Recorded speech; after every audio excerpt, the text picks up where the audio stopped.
There's still blood on the mattress. The sheet and the blanket have already been removed.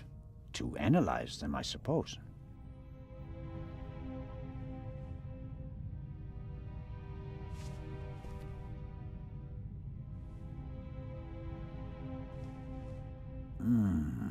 Nothing.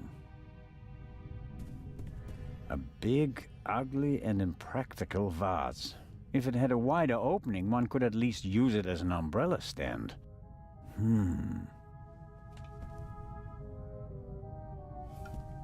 Can't see anything. Wow, heavier than it looks.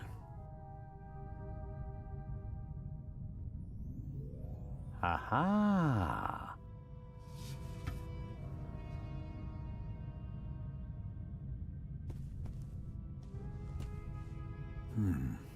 Nothing special. Although, it seems like one of the feathers was scorched at the top. Literally burnt. I'd better take it with me. Why were the down feathers tossed in the vase? Or is there anything else in there? There may be something else in the vase, but the neck is too narrow to reach in with my hand. Could work. There's something in there.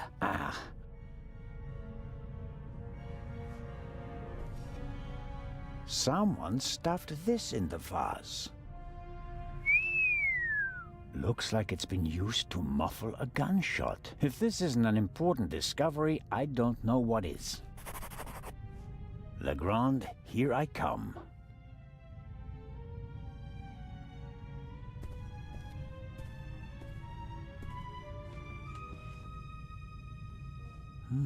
A tape recorder.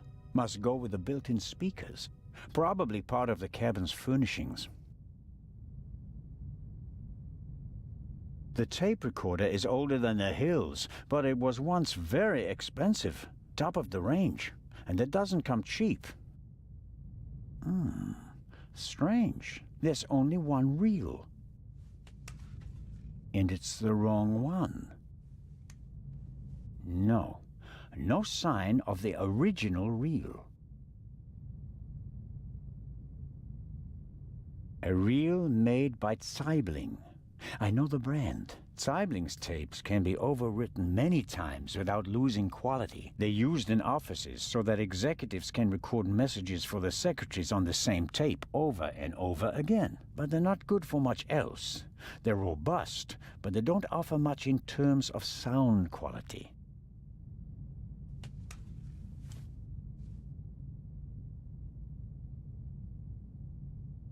The blood spot is the only sign that someone committed a crime in here. Somehow...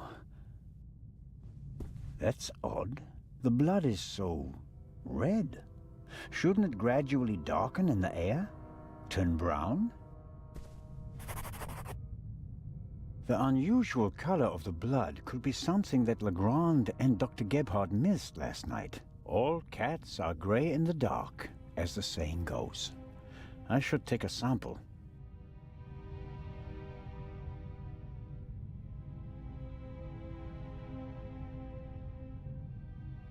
The unusual all cat. The mannequin surely came with the cabin. A mannequin for the Baroness's clothes would have a more generous figure.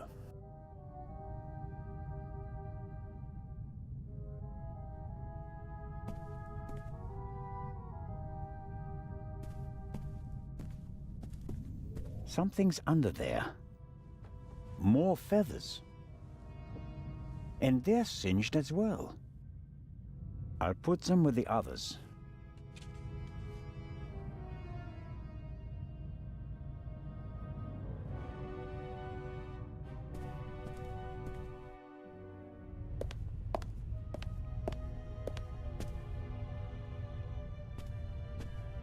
A singed pillowcase is proof that there must have been a second gunshot.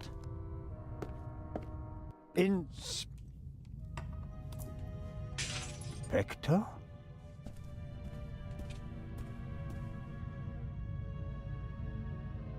Can't you knock? I didn't realize. I'm really... I'm not getting anywhere. I'm going to question each passenger individually. Anyone without an airtight alibi will be checked for gunshot residue. But, Inspector...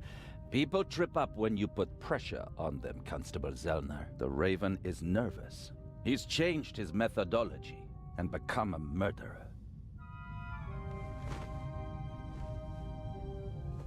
I'll see it in his eyes. After you. But, Inspector Legrand...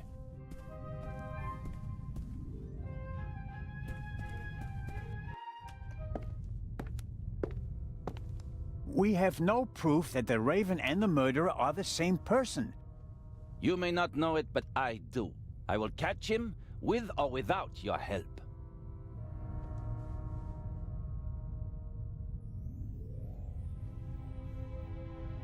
I don't believe it. What's gotten into him? Ah, well, it makes no sense to tell him about my theories if his opinion is already set.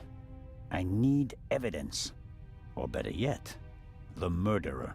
I also need his lab if I'm going to get anywhere. I need to get in there somehow. And I really need to talk to the stowaway. He may have information, and the inspector will just ignore him, since he's too young to be the Raven.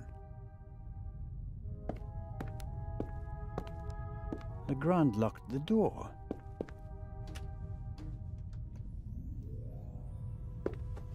The lock isn't especially secure. If I had a wire or something like that, I could probably pick it.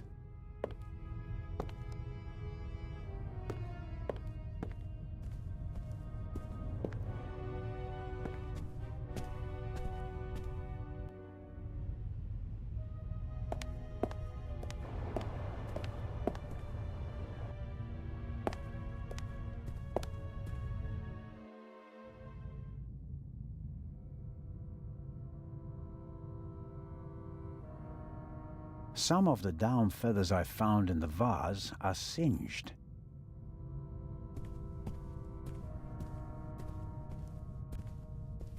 The unusual I'm sure that the pillow was used as a silencer. If Legrand doesn't want to hear about it, that's his problem.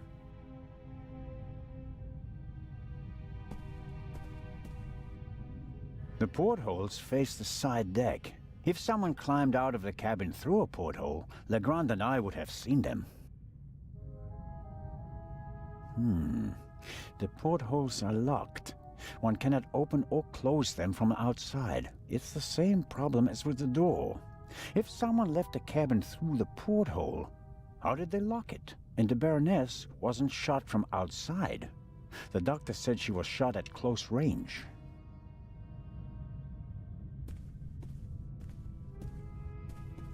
Apparently, the Baroness didn't have time to unpack her bags. Or rather, didn't have time to tell her butler to unpack them for her. Sifting through all that would take ages. But here, the Baroness's handbag. Aha!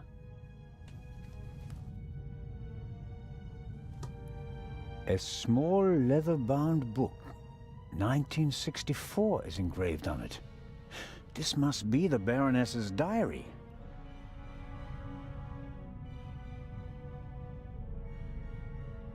Let's see. Yes, it's a diary, all right. Difficult to read. No entry from yesterday. A brief, sober description of what she's done recently. Met Morris, arranged benefit concert for renovation of Louvre Southeastern Wing, Times photo shoot for Eye of Sphinx. BM, poor excuse for photographer, too fidgety. And so on.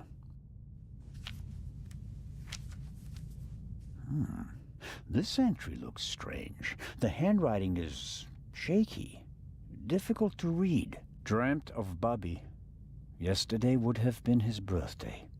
Next week, Jay's.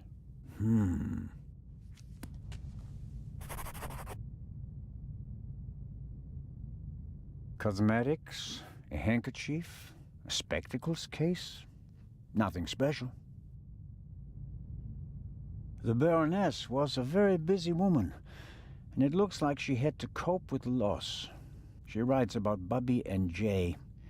Neither seem to be alive anymore. Almost every family lost loved ones in the war. Maybe hers as well.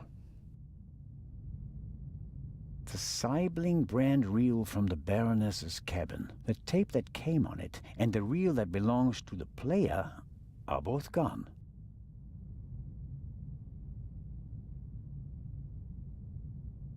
The message from the desk of the Baroness says, "Inspector, be in the saloon at 10 p.m.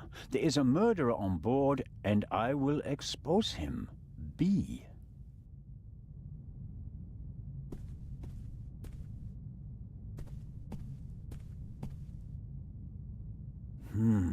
Assuming the murderer isn't a magician, and the Baroness locked the door herself before she went to bed, the murderer couldn't have left the cabin through the door. So, the murderer must have still been in here when Dr. Gebhardt kicked the door in.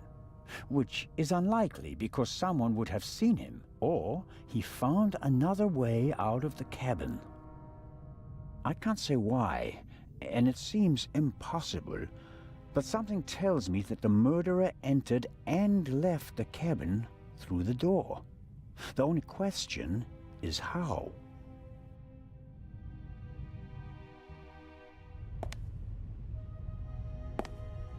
The Baroness's butler looks like he didn't get much sleep. I would describe his facial expression as worried.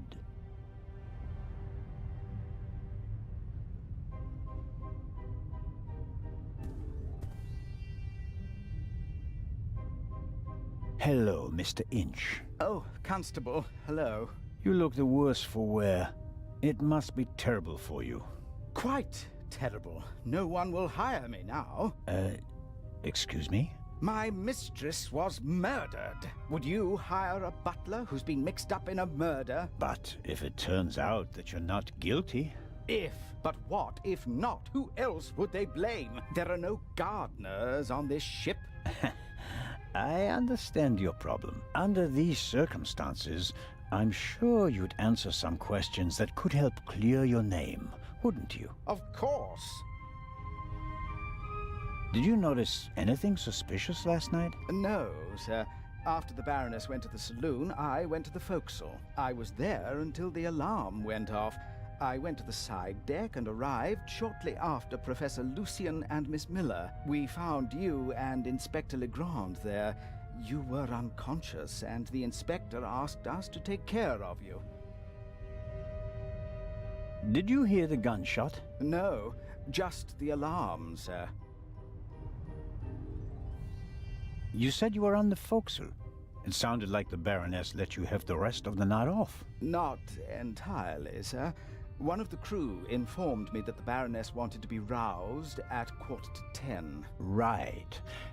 Why was that? I suppose that she wanted to toast the success of the journey with the captain and the other passengers. She hadn't intended to take a nap, then? That was not her way, sir. She had a lot of spirit, shall we say, when it came to social engagements and a glass or two of champagne.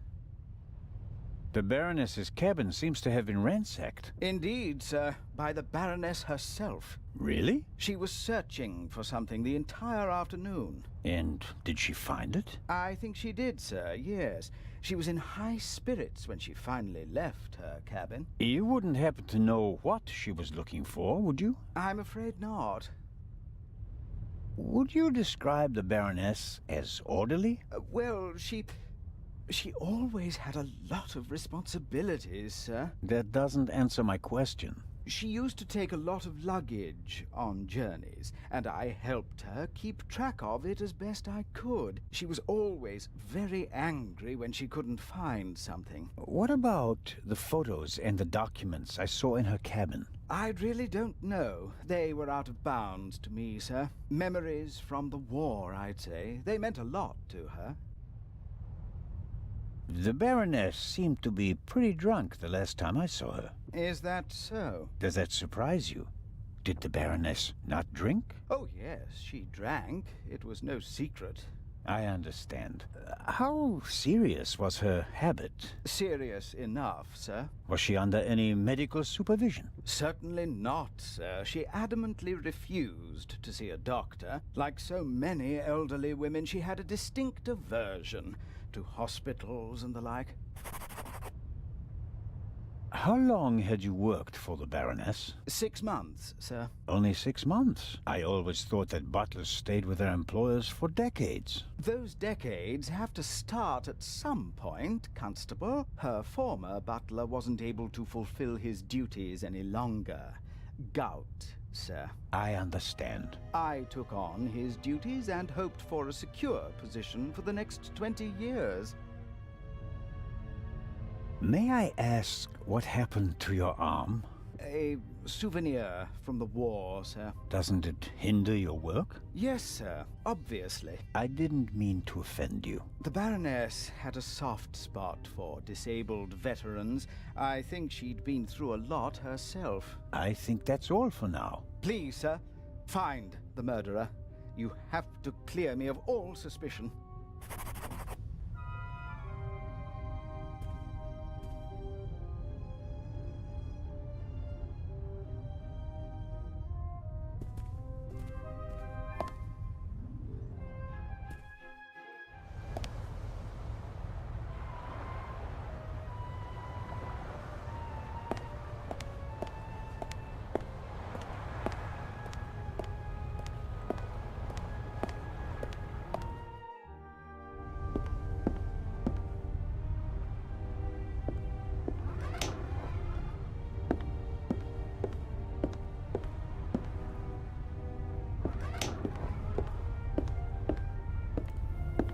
Matt is keeping himself busy with that strange game.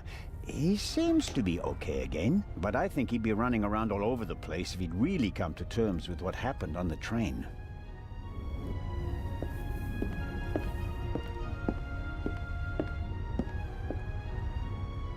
Miss Miller and the professor are talking intensely. She seems pretty relaxed, by her standards. Good morning, Miss Miller. Professor Lucien? Constable Zellner, how are you? I heard you passed out last night. Well, not quite. I was poisoned. Oh. That wretch! Who do you mean by that wretch? That stowaway! That new Raven! The young man can't be the murderer. Constable Oliver had already apprehended him when the shot was fired. You mean... Whoever killed the Baroness is still on the loose. I think I should take my leave. I'd like to rest for a while. One last question, Professor.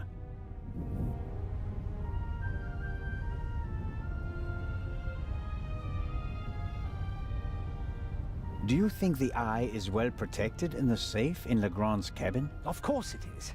They assured me that it would take hours of work with heavy machinery to crack the safe. And if Legrand isn't in his cabin, Constable Oliver or I check that everything is in order every hour. I understand. I want to go back to my cabin. I'll see you later, Mary. Oh, of course. See you later.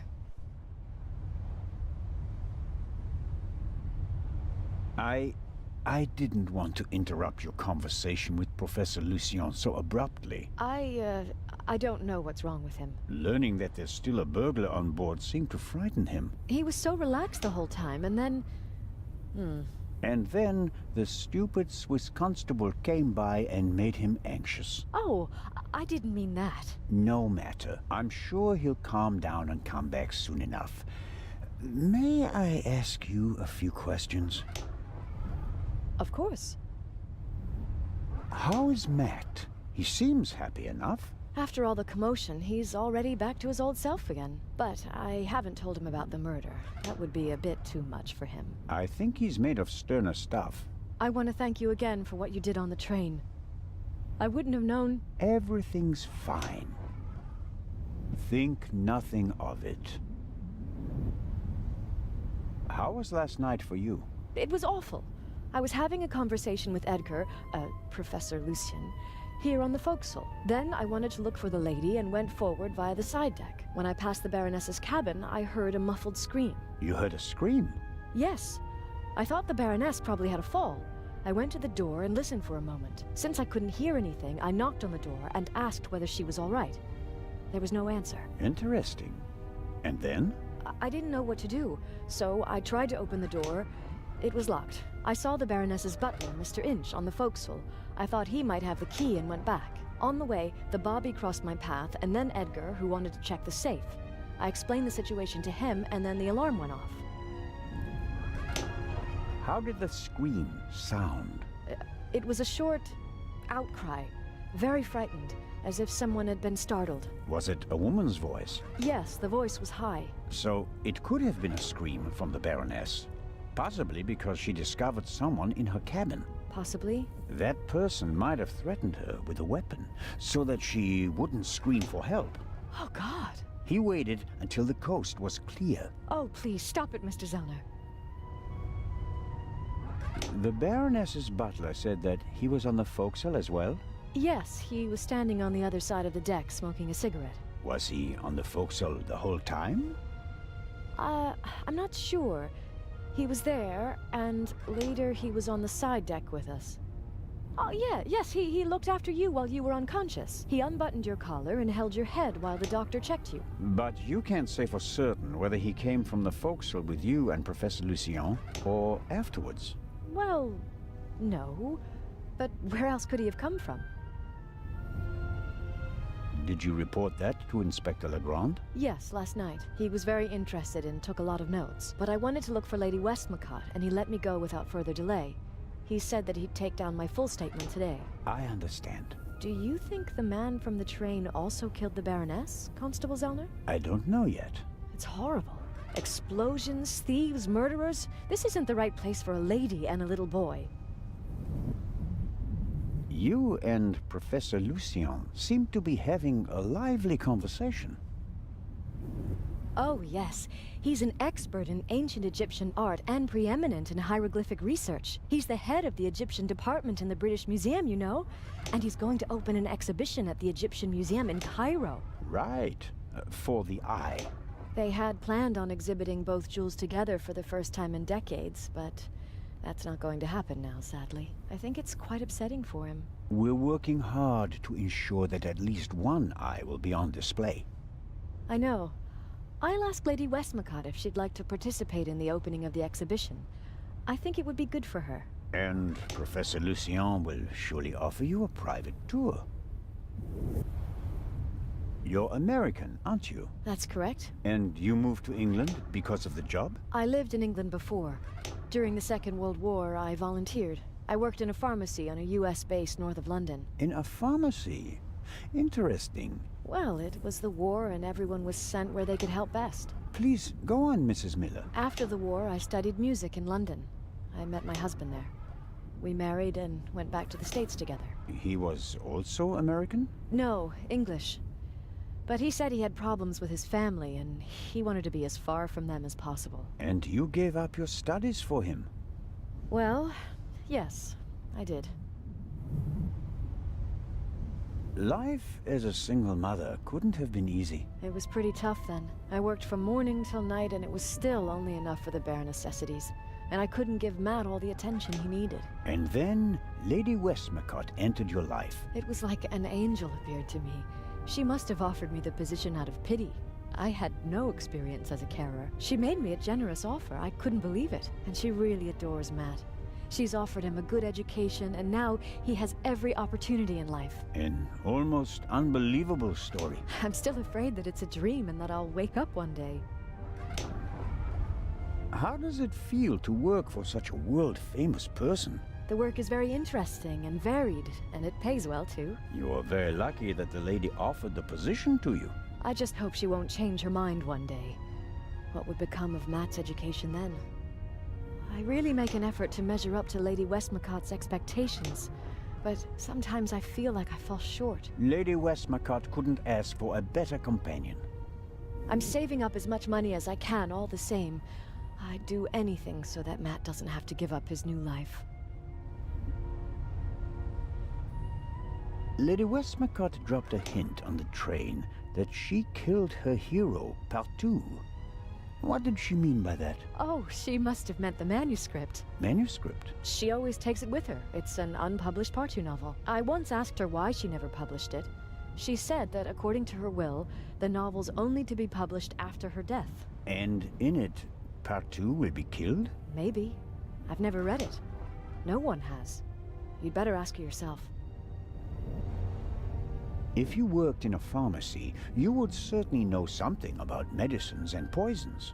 Everything is a potential poison, Constable. It depends on the dose. Have you ever heard of chloral hydrate? It's a tranquilizer, isn't it? I'm asking you. Lady Westmacott also asked questions like that, for her last novel. But since I've never wanted to kill anyone, I never bothered with things like strychnine and arsenic and all that. I could recommend something for a headache, a sore throat, or a rash. That's kind of you, but there's really no need. I'll be seeing you, Miss Miller. Constable?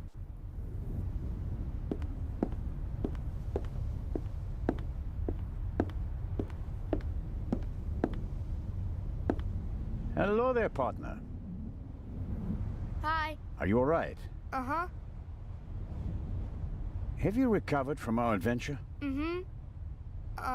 Mr. Zellner, Hmm? what's going on? What do you mean? Everybody's acting so strange, and there's tape across that door. I saw that in a movie once. You don't have to be worried. Is it about the man from the train? It might be about the thief, yes. Haven't you caught him yet? I'm working on it. Okay. I heard you and your mom used to argue a lot. We did. Everything was bad. The house, school, the other kids. We didn't have much money, and I was always alone. You do know that your mother would love to have been with you, don't you? She had to go out to work to earn money. She wouldn't have had to, if Dad were still around. And how do you get along with her now? I'm always happy when we do something together on vacation. She has more time for me now, and I like my boarding school. I have lots of friends, and the teachers aren't so bad. Your mother and Professor Lucien seem to be on very good terms with each other. Don't you like him? Don't know. He seems to be very nice. I guess. Lady Westmacott is all by herself in the saloon. Maybe you'd like to visit her later. Sure, the lady tells exciting stories. I know. She's my favorite writer. She told me that it's not much fun to write detective novels. She'd rather write something else, but her fans always want the same thing. They made her rich and famous. I told her to write what she wants to write. If it's good, someone will buy it. And if not, at least she had fun writing it. Then she smiled and nodded. She said it was a good idea. What are you playing there? I'm playing shuffleboard. At least I'm trying to. Never played it before. It's easy. Professor Lucien explained it to me. And who won? We didn't play. You didn't want to play with him, did you? Do you want to play a game with me? Sure.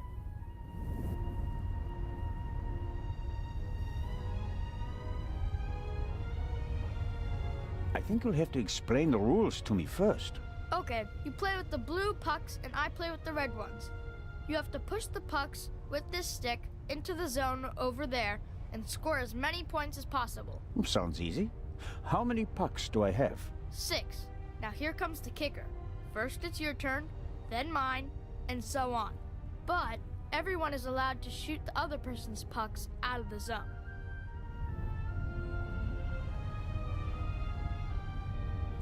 Then let's get started. Oh yeah, what are we playing for? I thought we'd just play for fun. That's boring. We have to bet something. Otherwise it isn't fun. You English people. So I'll bet my brand new slingshot. And you? I don't want to gamble. How about ice cream in Cairo? Okay. If I win, I get the slingshot. If I lose, I get an ice cream in Cairo. Hey! Never try to cheat Matt Miller. So, what do you say? Ice cream versus slingshot? All right. Let the games begin.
That's it. Oh, man. The athlete wins the day. One more time. No, that's enough for me. All right. Here, Are you sure? gambling debts are debts of honor. I'll give it back to you when I don't need it anymore, okay? Okay, but make sure my mom doesn't catch you with it. She thinks it's dangerous.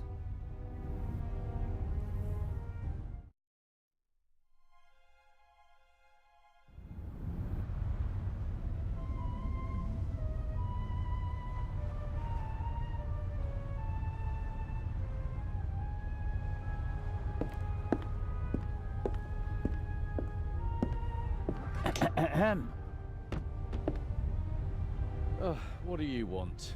Inspector Legrand is questioning the first of the passengers in the saloon. And? It will be hours before he gets to the stowaway. And? We'll save time if I question him. We'd also save time if you stopped asking me the same things over and over again. I will not let you in. What time is it, by the way? Got an appointment? No, but I'm hungry. Go and get yourself something. I'll mind the door in the meantime. Ha ha. You could bring me something, though. So, what do you want to eat? Oh, anything. An apple or something like that. Leave it with me. Yeah, thanks.